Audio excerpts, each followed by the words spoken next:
It's gonna be one of those weeks. I can feel it. I don't know if it's gonna be one of those weeks that's like good or one of those weeks that's bad, but it is in fact going to be one of those weeks. Yeah. Either way, you're not going to be ready for it. Nobody is ready for those kind of weeks. No. And I mean, you could end up being excited or devastated. But either way, that week is going to come to a close. And you know what that means? It's time for a new week. Yes. After a not long enough weekend, of course. But there's always going to be a new week. Yeah. And that's what we have to focus on, depending on which way that week falls. But one thing that you can always be sure about is that Monday mornings are going to be spent with me rambling on about things that most people probably don't want to hear about. This week, however, is going to be about something I think a lot of people are going to want to hear about, and that just so happens to be body image. Yeah, body image. Something that we all suffer with. We all have an opinion on, whether it's good or bad. You know, we have something to say about it. So that's what we're going to be doing this week. We are going to be talking about body image. So if you want to take part in this conversation, grab some coffee and keep watching, because it is starting right now. I really feel like no matter what we're talking about, this makes it better. Yeah. A lot of people ask me what my favorite coffee creamer is, and my favorite coffee creamer is pretty much just the plain original powder creamer that coffee makes. You know, the one that's mostly made out of plastics and things not good for you. That's my favorite. But it is time. It's that time of year where all of the everything pumpkin is coming into play. It's like September rolls in and everything's pumpkin spice. I'm not mad at it. No, I'm not. I am a pumpkin spice fan when it comes to like a very select few things, okay? I like pumpkin spice in my coffee a lot. It's delicious. But only for a while. You know what I mean? I only like it for a while, and then I go back to my just plain classic original choice. So like by the time, you know, winter's coming to a close, yes, I drink it past fall. By the time it starts warming up, I'm done with the pumpkin spice. Yeah. It has its moment, and it's a very special moment for me. Pumpkin spice is this weird memory connection for me. It has like a comfort to it, 100%. It's a big smell for me. I like my candles that are pumpkin spice. Occasionally, sometimes body products are okay with that smell, but I prefer more of a vanilla brown sugar over a pumpkin spice on my body. But yeah, I definitely am a pumpkin spice fan when it comes to coffee creamer, and that's kind of where I draw my line. I don't like a whole bunch of foods that are pumpkin spice. Oatmeal's the bomb pumpkin spice, but I definitely don't like it in a lot of the things that I get tagged on Facebook, because I'm that girl that everybody knows that you can always tag in anything pizza, pumpkin spice, glitter, unicorn related. That's me. I'm that girl on everyone's friends list. But this week, I thought that I would talk about something that is just a constant struggle for me and pretty much anybody who watches my show, because a lot of my followers are pretty like-minded like me.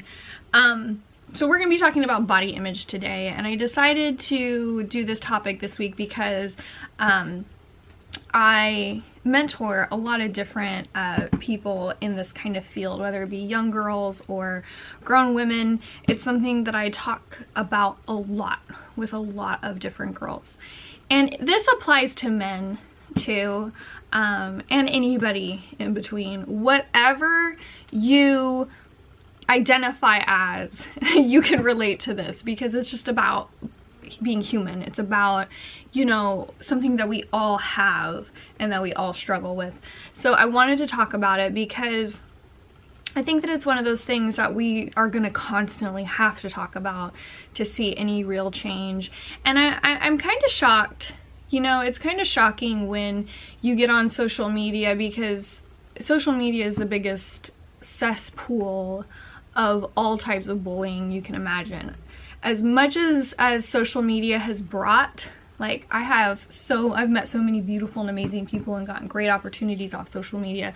Unfortunately, social media is like the breeding ground for every type of bully you could think of, including mean girls. And I would like to note, mean girls are not special kind of bullies. Like, they have their own title, mean girl. Like, if you're in that clique, you're somehow better than any other bully.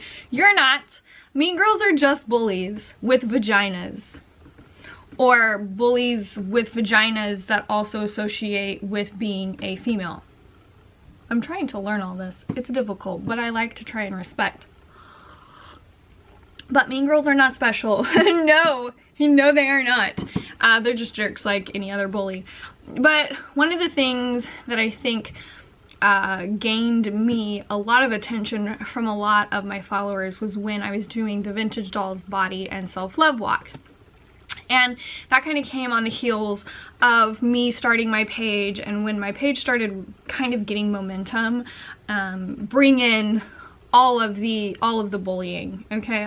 Every mean girl in the world must have had like a direct link sent to them on my page, because I got nothing but hate for a really long time on my page. Like, I would have all of these comments, and the majority of them would be just people with really ugly, horrible things to say about my outward appearance.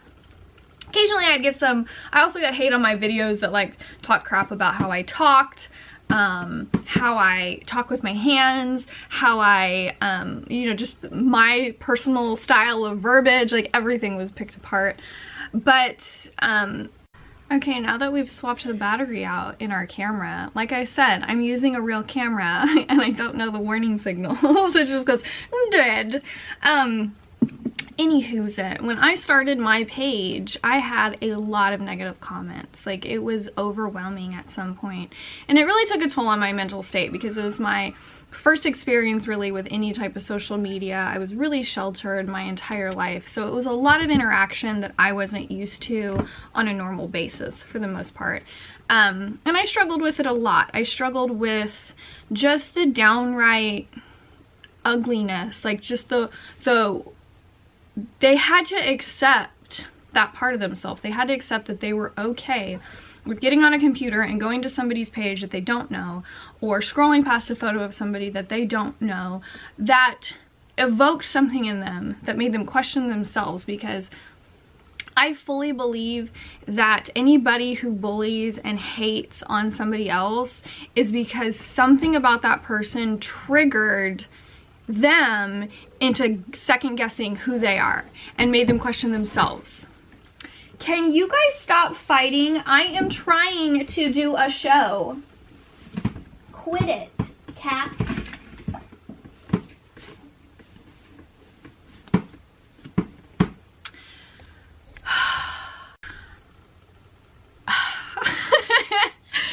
Oh my gosh, this episode has already taken quite the direction. But my point is that it was shocking to me that strangers would be so okay with talking such crap about people that they didn't know. And ultimately, that's the thing, is like, most people online who say something about you don't know you.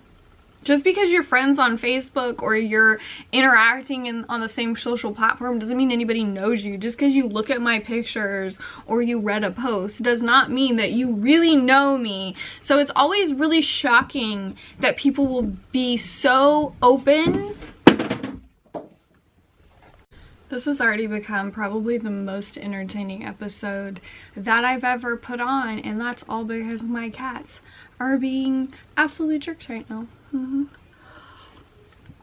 My point is that I was really shocked that people were so quick to be accepting of themselves in that behavior. Like, they were okay and thought that they were totally in the right to say such openly horrible things about somebody that they didn't know.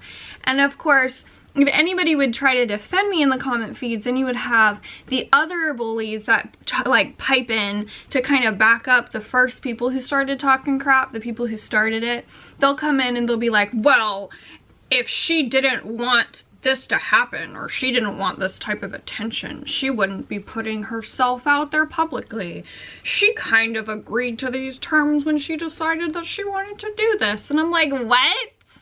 So because I decided that I wanted to be a pinup model, or I wanted to be a blogger, I wanted to be somebody of public, you know, acknowledgement, that means I signed this waiver where it was okay for you to bully and harass me? Like, that's what that means? So that means anybody who takes on any job or any role automatically means that whatever negative things people want to do to them, they already pre-accepted. That's the dumbest mindset I've ever heard in my life, okay?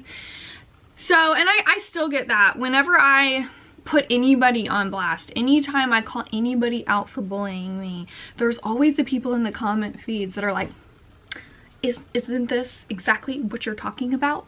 Aren't you being a little hypocritical? No, I'm not. How is holding somebody accountable for being a jerk, for doing something wrong, whether or not it's their right? Yes, we all have the right to be an asshole, but we do not have to choose to be ones. That's a personal choice.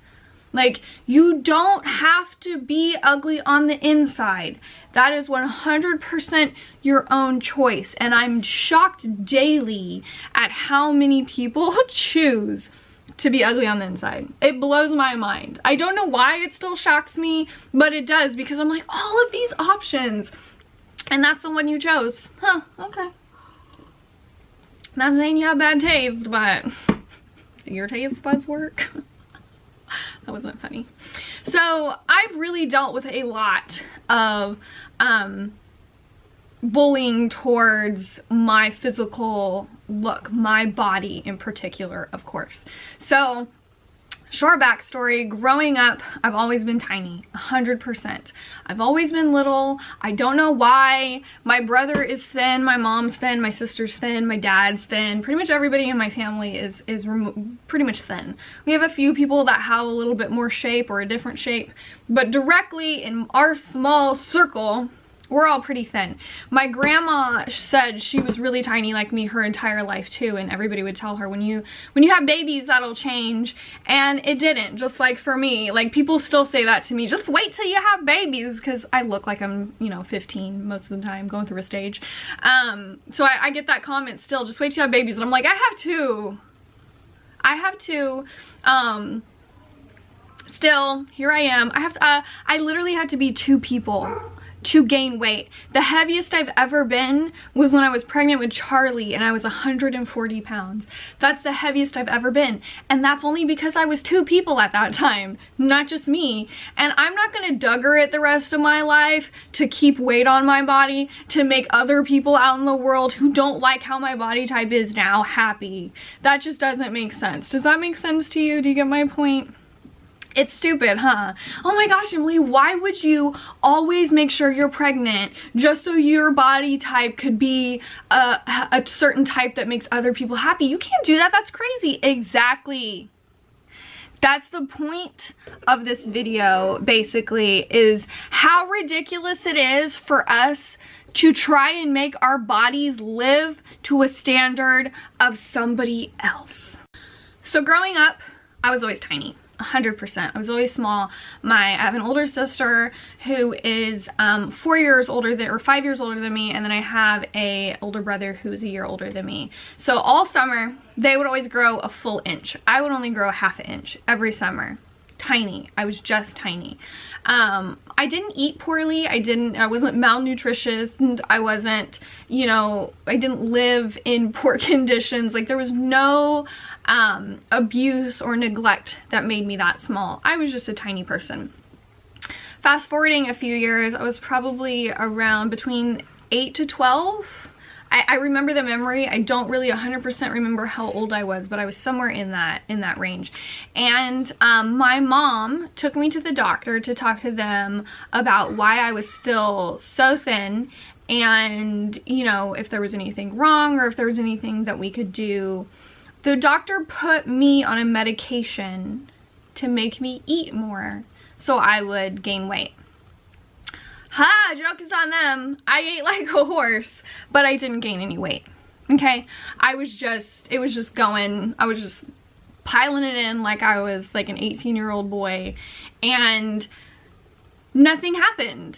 Nothing changed at all, other than yet another tick in the back of my mind that how I was not good enough, and I needed to work to change how my body naturally was. Okay, and nobody did anything to do that to me. Nobody tried to make me feel bad. Nobody tried to, you know, shame me. It was just my mom was concerned. She took me to the doctor, and that's how the doctor acted. But mentally, that was a trigger. Like, that put something there in my head. And fast forwarding through then all the way up until I was 21 when I started doing pinup, I have my entire life been shamed for being thin. No matter what. Out in public as a young girl, you know, I've been made fun of by people walking past me. I've had girls make tons of anorexic jokes. I've had people tell my parents, you need to feed her, you need to put meat on her bones, like constant my entire life. And it probably would have been a lot worse for me if I would have gone to public school and got it from my peers. But I was homeschooled my whole life, so I kind of got to X that part of body shaming out. But little did I know that it would definitely find me. I wouldn't escape it. It would just hit me at a different time in life than most people. So I grew up just always knowing that my body was not acceptable for some reason, and it stressed me out. It stressed me out a shit ton. I constantly just wanted to look like other girls in their clothes. I wanted my jeans to fit tight on me too, but if I wanted them to fit tight around my butt and my waist and my thighs, which were like little freaking bean poles, then that means I would have to go shop in the toddler section and they would be shorts on me. So it was either compromise for length or compromise for fit. I usually had to go for length and then safety pin all of my jeans, which was one of the main reasons I fell in love with Hollister when I was younger, and all of that long layering tank top trend, because they would hide my safety pins that I had to wear in my jeans. And it was a struggle. I just wanted to be normal. I wanted to be able to go into a store and buy jeans and feel good about myself, and it was always like this big thing. My Aunt Laura would spend hours walking around the mall with me. Hours and hours and hours walking around the mall with me while I went into every store and tried on every size 0. Always to come out just upset because I was like, it's a size 0. It's not even a size. How is it still too big, you know? And then I would see girls that I thought were thin like me and be like, why can they find jeans that fit them? And then I was realizing, oh, they're shorter than me. So it's easier because they're not accommodating for the length. That's why it's one or the other. You don't get to be both. You have to struggle from one side. You know, and I just grew up and it was a personal struggle. It was a personal thing that I suffered with. And it wasn't until I started my modeling page that I really started to feel what being hated for your body type was like. And it can be very overwhelming, and it can be very suffocating, and it was so bad. Like, people were making jokes about the fact that it was so common. Like, I couldn't post a single picture without somebody posting, somebody get this girl a cheeseburger. It happened so much, I was literally starting to feel really freaking cheated, because everybody's like, buy this girl a cheeseburger, and I'd be like, let's go. Nobody would take me. It's just empty comments. There's nothing backing. You didn't really actually want to help me get a cheeseburger. You just wanted to put it out there and tease me with it. I see you. But it was horrible. It was to the point where people who knew me, like in real life, would say that somebody get this girl a cheeseburger, like it was a joke. That comment was made so much. Or of course, my next favorite, which was too skinny to be a pinup. which makes me laugh.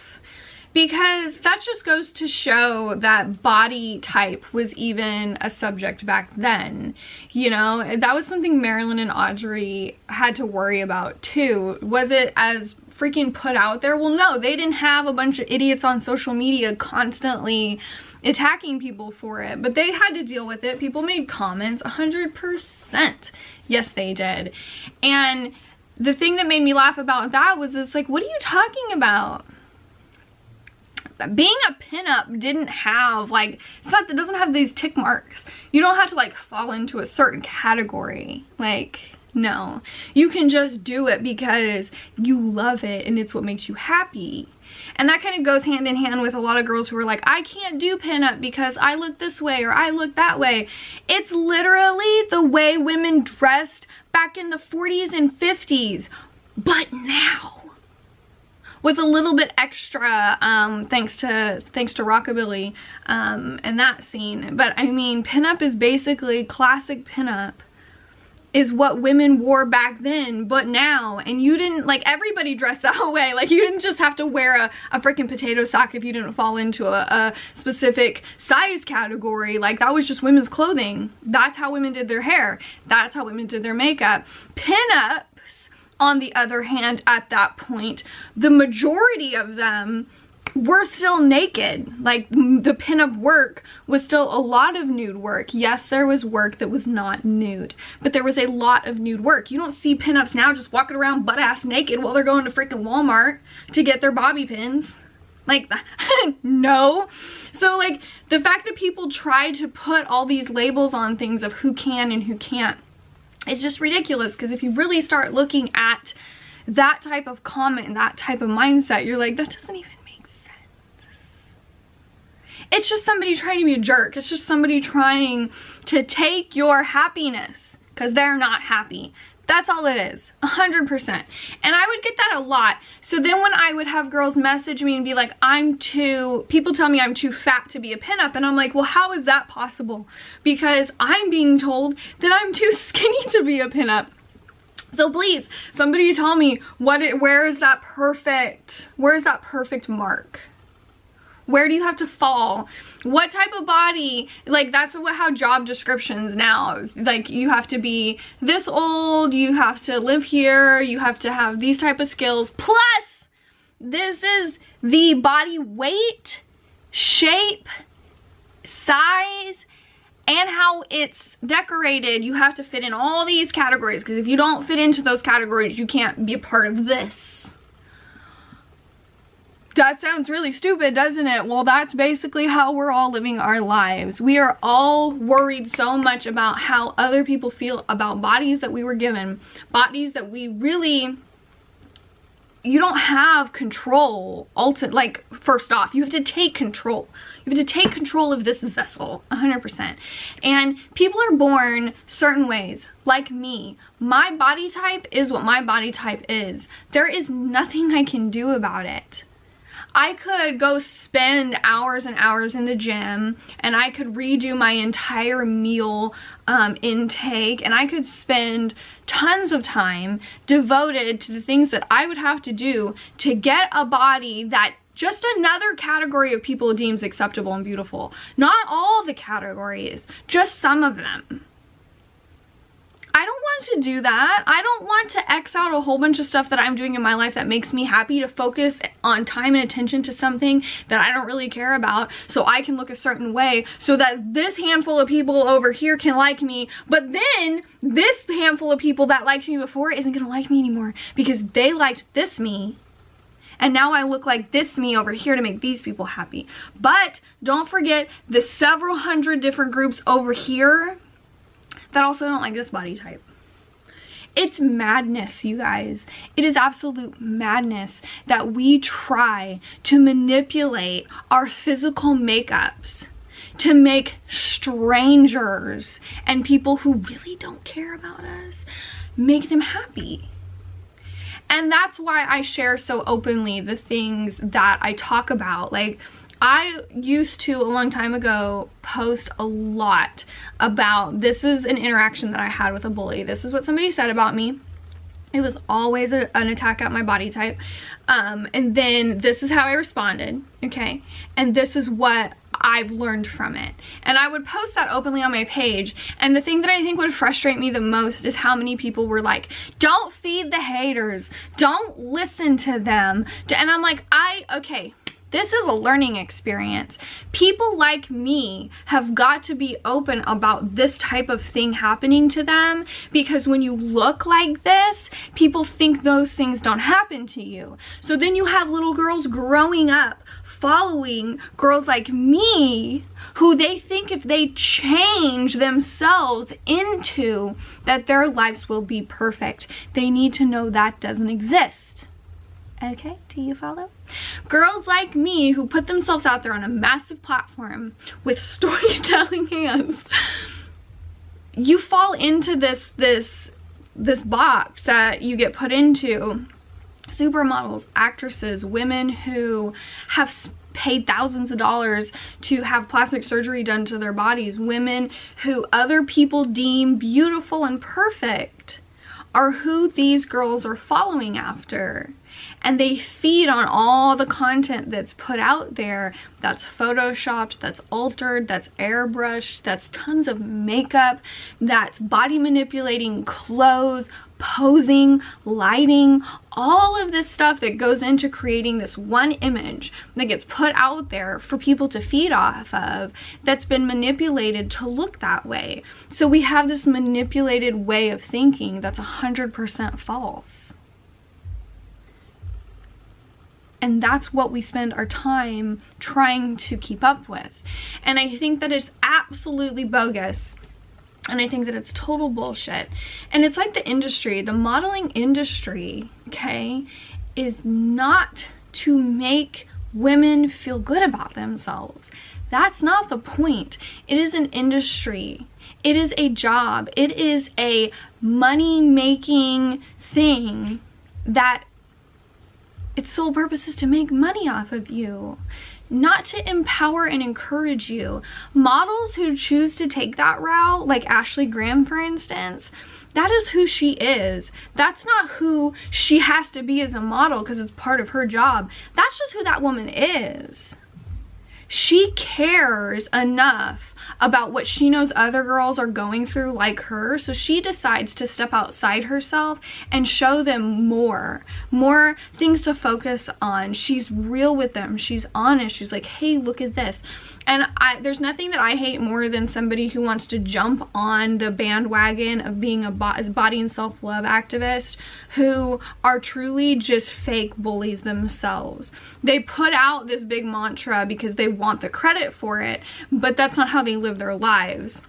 And it's really sad because those are the type of women that are destroying the foundation that so many girls like Ashley Graham are trying to build up. They're trying to build up this realistic point that they want women and girls to focus on. Like, this is the real side of it. This is what you need to understand.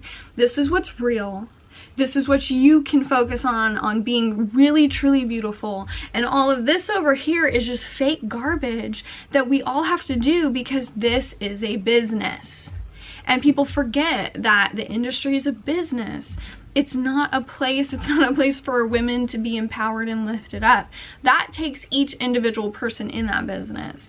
People who design brands and clothing and their entire makeup around also being more than just fashion, but I'm fashion and I am doing something to change the world and help people see true self-beauty. Like, you have to be that type of person. It's not the industry. That's not what the industry is for. And we have to stop feeding on things that are manipulated and altered to sell products.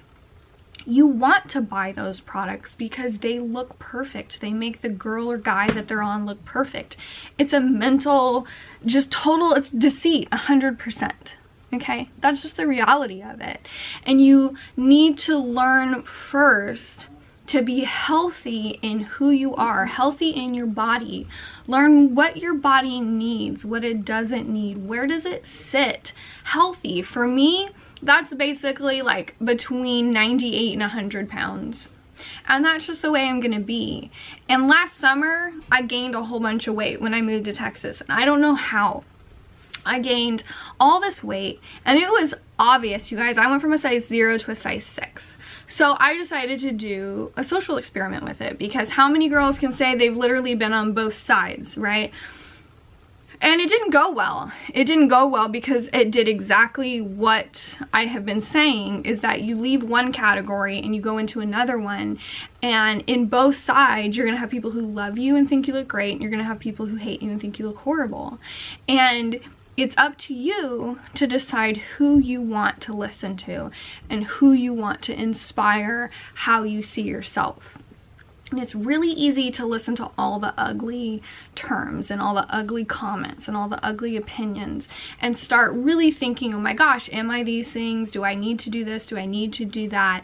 You know, it's really hard. And then you have women who spend time just completely altering their state of beings to fit into what's deemed beautiful, and you're trying to compete with that, and you're like, okay, well, maybe if I change myself, then I'll be happy. And what we all need to focus on is that it's a mental state that we need to have our focus in, not where your body is, how much you weigh, who likes it, who doesn't like it. You need to focus on where you're at mentally, and then you need to start taking care of yourself.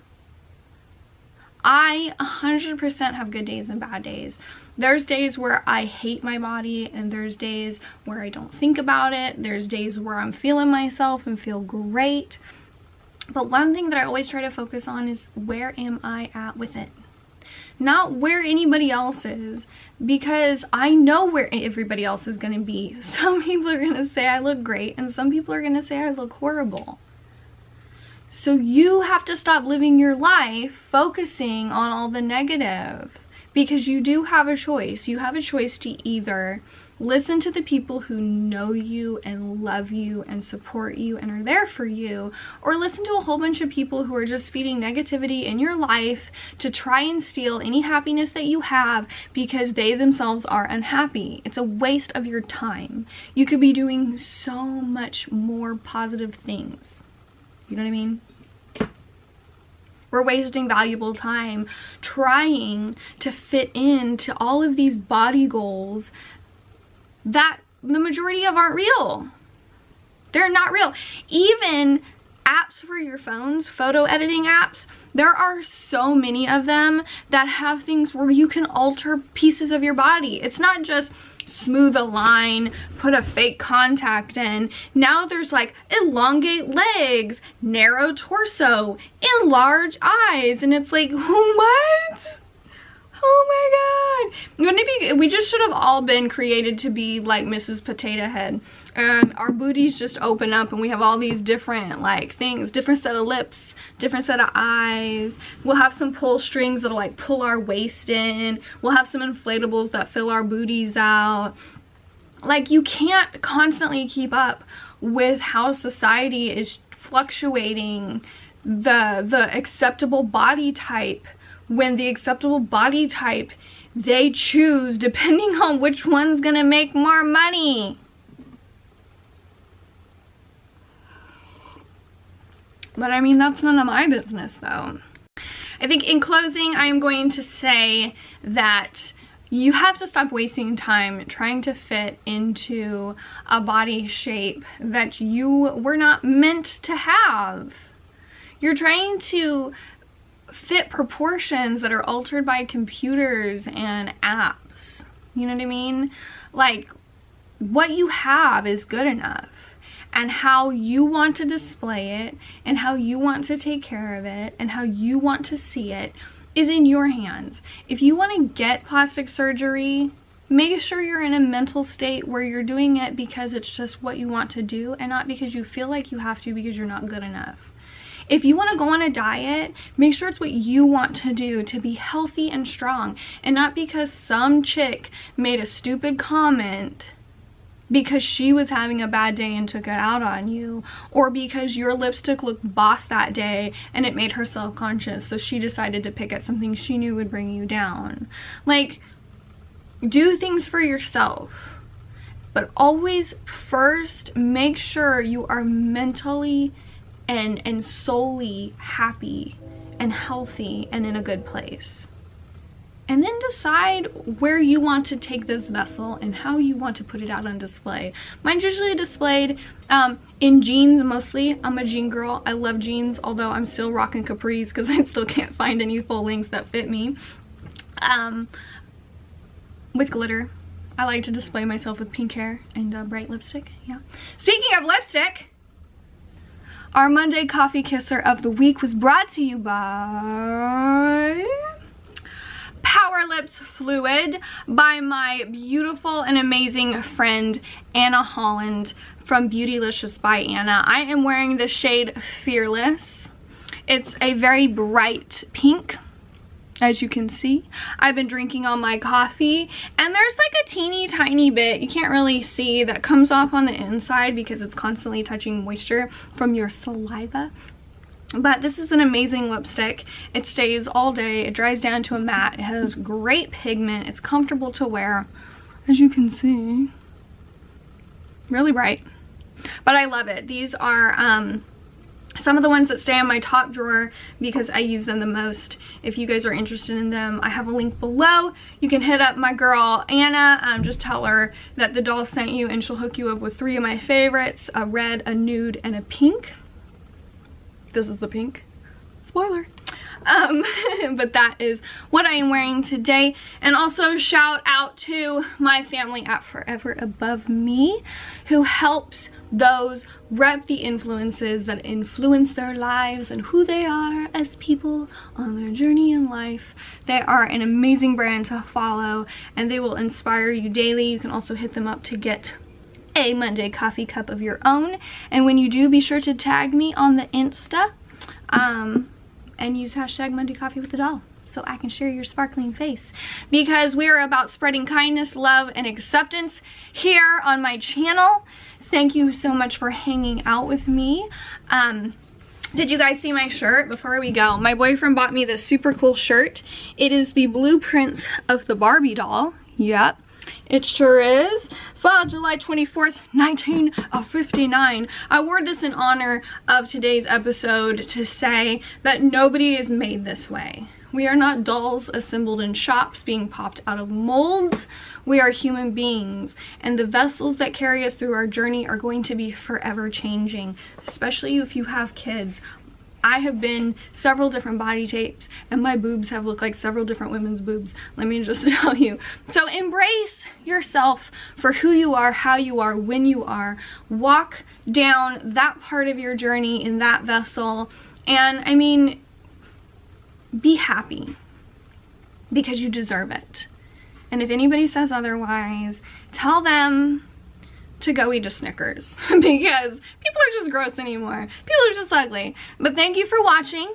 I hope that you feel free to share this video with anyone else out there that you think might need it. And always remember that these are the days that fill your week. Make them as amazing as you. Bye!